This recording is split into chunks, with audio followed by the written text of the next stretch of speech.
aminareo anery havana ny fahasoavany Jesoa Kristy tompontsika. Amen. Jesoa Kristy voninahitry ny ray. Jesoa Kristy voninahitry ny ray. Zany no misongadina amin'ity mofinainantsika anio ity. Filazany tsara araka ny Jaona 7:12, ny 2 hatramin'ny 5. Jesoa Kristy voninahitry ny ray. Misongadina zany amin'ilay vavaka nataon'i Jesoa Kristy, vavaka nataony ho an'ny tenany, vavaka nataony ho an'ny mpianatra, ary vavaka nataony ho an'ny mino azy. Eto dia todika manokana amin'ny tenany izy, miantso an'Andriamanitra ray.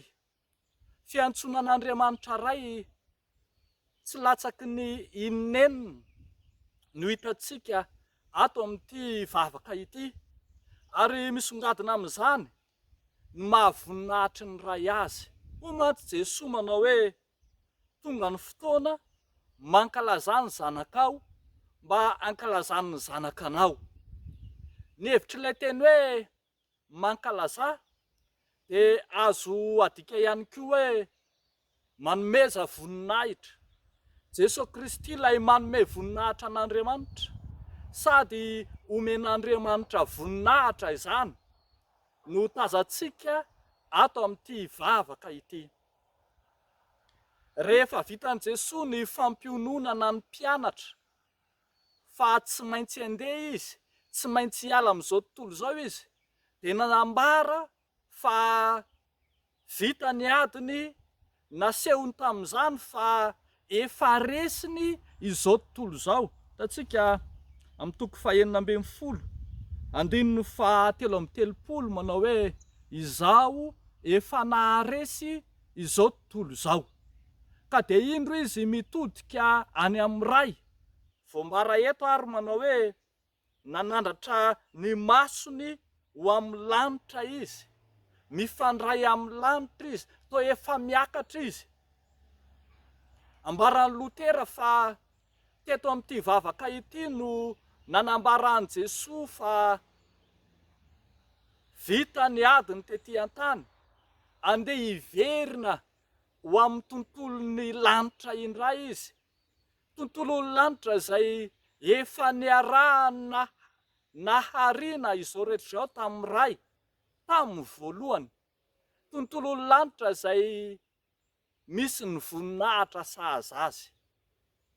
Misy mpandinika hafa ihany koa milaza fa vavaka mafonja, vavaka miredareda ao anaty fahatoniana ity nataon'i Jesoa ity.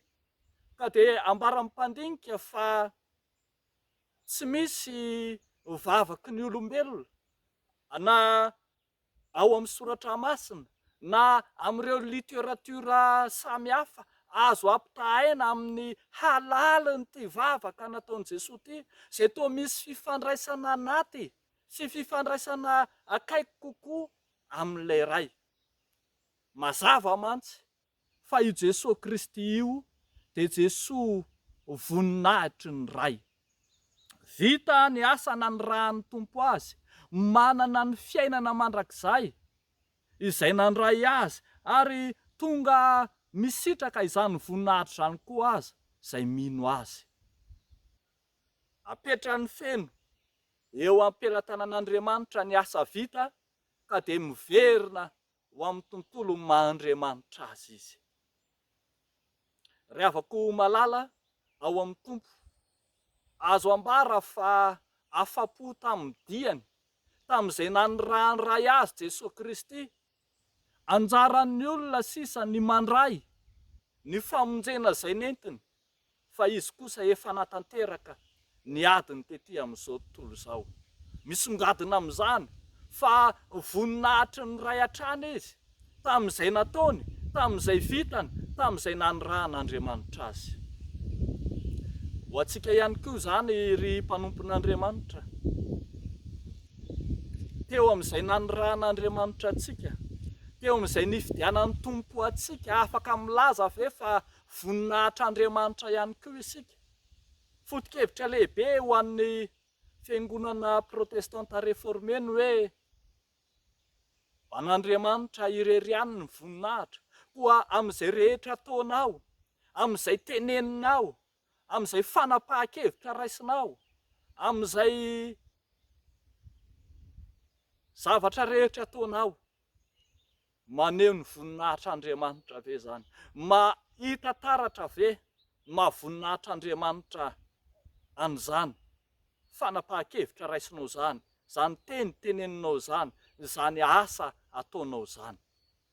Raha zay no izy dia manahaka an'i Kristy tokoa isika, maneho voninahitry ny Ray amin'izay rehetra atao. Raha sanatria tsy zany dia tonga mampalahelo an'Andriamanitra isika, tokony miverina mibanjina an' Jesosy Kristy ilay tsy nanao afa-tsy ny sitrapony Rainy, tsy nanao afa-tsy izay nanirahan'Andriamanitra azy.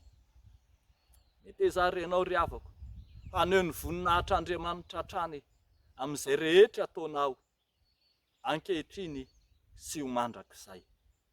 Deo n'Andriamanitra ireriany ny voninahitra. Amen. Hivavaka isika ry havako.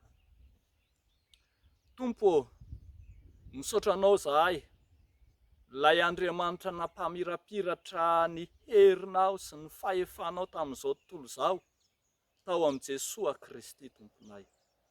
Tonga tety amin'izao tontolo izao ianao, hamonjy izao tontolo izao, hanafaka izao tontolo izao, ny asa ho an'izao tontolo izao.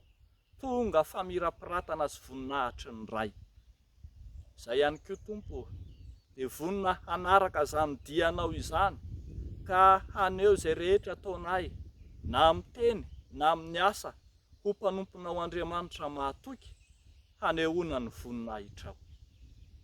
Mivavaka izahay ary ho an'ireo vahoaka ao anatin'ny fahoriana ankehitriny, ho an'ireo vahoaka izay ao anatin'ny tondra-drano, ao anatin'ny aretina, eny hiaran'ny loza samihafa, Tompo amindreo fo. Ka ianao ane, lay mpiantra sy be indra fo, no hijery ny tsiraray araka ny haben'ny voninahitrao.